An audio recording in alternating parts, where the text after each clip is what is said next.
लंब इष्टिका चिती आणि याच्या अगोदर जे आपण पाहिला घन आणि लंब इष्टिका चितीमध्ये फरक असतो। दोन्ही आकृत्या जवळपास सारख्या असतात, परंतु लंब इष्टिका चितीमध्ये समोरासमोरील बाजू समान असतात आणि घनामध्ये सगळ्या बाजू समान असतात। आता आकृती पहा, तशाच पद्धतीची आकृती हे पाहू शकता तुम्ही। ही आहे आकृती, ही आहे तुमची आकृती। आता लंब इष्टिका चिती म्हणजे काय? लंब इष्टिका चिती म्हणजे ज्या आकृतीच्या समोरासमोरील बाजू समान असतात आणि एकूण बाजू 6 असतात। लक्ष द्या, ज्या आकृतीला किंवा ज्या वस्तूला एकूण बाजू 6 असतात परंतु समोरासमोरील बाजू ज्याच्या समान असतात त्या आकृतीला किंवा त्या वस्तूला आपण काय म्हणतो? लंब इष्टिका चिती। फॉर एक्झाम्पल तुमची बांधकामाची जी वीट असते हे त्याचं एक्झाम्पल आहे। परत आपल्या घरी जी असती काड्याची पेटी है ना, काड्यांची पेटी, हे जे दोन उदाहरण आहेत हे कशाचे उदाहरण आहेत? लंब इष्टिका चितीचे आहेत। पण आता लंब इष्टिका चिती म्हणजे यालाही जे कोण असणार आहे एकंदरीत कोण एका साईडला पाहिले मित्रांनो, एका साईडनी जर पाहिलं तर किती कोण असणार आहेत? 4 कोण असणार। परंतु यालाही एकूण साईड किती असणार? एका बाजूला जर 4 कोण असले तर एकूण बाजू किती असणार आहे? याला पण 6 असणार, म्हणजे 6 चौक 24। याला देखील कोण किती असणार आहेत? 24 कोण असणार। दुसरी गोष्ट, याला कोपरे किती असणार? 1 2 3 4 5 6 7 आणि 8। याला कोपरे किती असणार आहेत?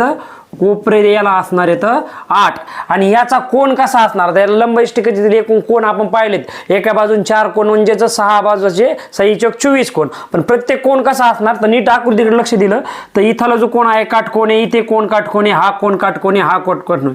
सगळे कोण याचे काय असणार आहेत? काटकोन असणार। म्हणजेच याचे प्रत्येक कोण कसा असणार आहे? प्रत्येक कोण काय असणार आहे? लंब इष्टिका चितीचा हा असणार आहे काटकोन। ह्या 3 महत्त्वाच्या गोष्टी आपल्याला लंब इष्टिका चितीमध्ये माहिती पाहिजे। उदाहरण जर विचारलं कोणी तर आपल्या बांधकामाची वीट आणि काड्याची पेटी हे उदाहरण कशाचं आहे? लंब इष्टिका चितीचं उदाहरण आहे। आता लंब इष्टिका चिती जर क्षेत्रफळ म्हणजे एका साईडने क्षेत्रफळ विचारलं किंवा हे आता बेस आहे ना, जमिनी लगतचा भाग आहे खालचा, बरोबर, तर याला आपण म्हणतो पृष्ठभाग म्हणजे सपाट भाग। जर कोणी तुम्हाला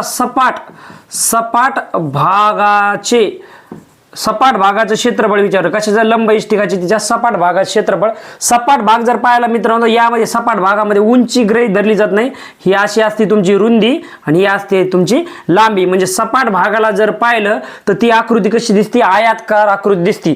म्हणजे लंब इष्टिका चिती प्रत्येक बाजूने पाहिली तर ती आयत आकृती दिसते, म्हणजे आयताकृती दिसते। इकून पाहिल्यात आयताकृती, तिकून आयताकृती, इकून आयताकृती, इकून आयताकृती, वरती आयताकृती आणि खालती पण आयताकृती। सगळ्या बाजूने पाहिलं ती कशी दिसते? आपल्याला आयताकार दिसते। आणि आयताचं क्षेत्रफळ काय असते? लांबी गुणिले रुंदी हे असतं आयताचं क्षेत्रफळ। मग लांबीला आपण म्हणतो तर लेंथ आणि रुंदीला म्हणतो आपण ब्रीड्थ। ठीक आहे, म्हणजेच L × B हे असणार याच्या सपाट भागाचं क्षेत्रफळ, हे असणार याच्या सपाट भागाचं क्षेत्रफळ। पण तुम्हाला जर एकूण क्षेत्रफळ विचारलंय ना, एकूण क्षेत्रफळ विचारलं तर ते देखील सांगता आलं पाहिजे। एकूण क्षेत्रफळ म्हणजे काय असतंय? आता एकूण क्षेत्रफळ म्हणजे एका बाजूला जर आयत दिसत असेल तर 6 बाजून तो आयत दिसत असेल। मग एका बाजूला जर आयताचं क्षेत्रफळ असेल तर असं 6 बाजूने देखील आयताचं क्षेत्रफळ असेल ना। मग 6 बाजूने आयत क्षेत्रफळात बदल काय होणार आहे? खालचा भाग आणि हा पृष्ठभाग हे जमिनीचा सपाट भाग आहे आणि हा जो फ्लोर आहे म्हणजे आपण म्हणतो ना छत, हे याची आणि याचं क्षेत्रफळ सारखं असणार आहे। या बाजूचं आणि या बाजूचं सारखं असणार आहे। या पाठीमागच्या बाजूचं आणि समोरच्या बाजूचं क्षेत्रफळ सारखं असणार आहे। म्हणून याचं क्षेत्रफळ सगळं 2 बाजू सारखं असल्यामुळे आपण 2 बाजूची करणार बेरीज, या वरच्या बाजूची खालच्या बाजूची बेरीज, या पाठीमागच्या बाजूची समोरच्या बाजूची बेरीज, ह्या साईडच्या बाजूची आणि ह्या साईडच्या बेरीज। ह्या दोन्ही बाजू कशा असणार? समान असणार। ही वरची आणि खालची बाजू समान असणार आणि पाठीमागची समोरची बाजू कशी असणार आहे? समान असणार। म्हणजे एकूण 6 बेरीज करणार आपण बाजूंची बेरीज। म्हणजेच त्याचं क्षेत्रफळ काय होईल? एकूण त्या क्षेत्रफळाला तुम्ही एकूण पृष्ठफळ म्हणू शकता। तर एकूण पृष्ठफळ लंब इष्टिका चितीचे एकूण पृष्ठफळ काय होईल? 2 कंसामध्ये LB + BH + HL। ठीक आहे, अशा पद्धतीने तुम्ही एकूण पृष्ठफळ काढू शकता। आता 2चा अर्थ लांबी गुणिले रुंदी, म्हणजे आता ही खाली लांबी गुणिले रुंदी आणि वर लांबी गुणिले रुंदी, म्हणजे 1 आणि 1 2 लांबी रुंदी। परत इकडं रुंदी आणि उंची, इकडं पण रुंदी आणि उंची, आणि इकडं उंची आणि लांबी, अशा पद्धतीने हे एकूण पृष्ठफळ असतं। आणि याचं जर तुम्हाला घनफळ विचारलं, एकूण घनफळ जर तुम्हाला विचारलं तर एकूण घनफळ म्हणजे काय असतंय?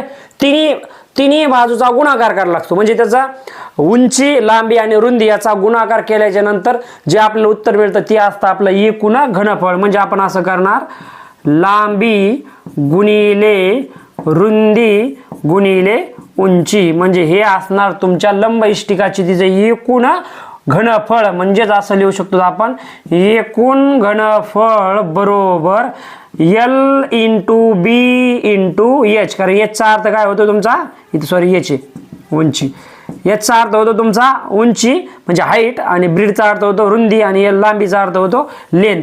तर अशा पद्धतीने 1 2 3 4 5 6 आणि या 7 गोष्टी तुम्हाला लक्षात राहणं गरजेचं आहे. 7 गोष्टी कोणत्या?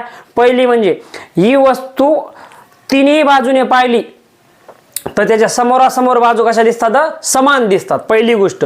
दुसरी गोष्ट, जी लंब इष्टिकाची ती आहे त्याचं उदाहरण म्हणजे आपली बांधकामाची वीट किंवा काड्याची पेटी.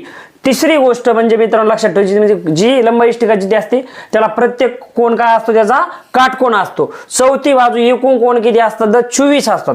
पाचवी गोष्ट म्हणजे त्याला कोपरे किती असतात, तर 8 असतात.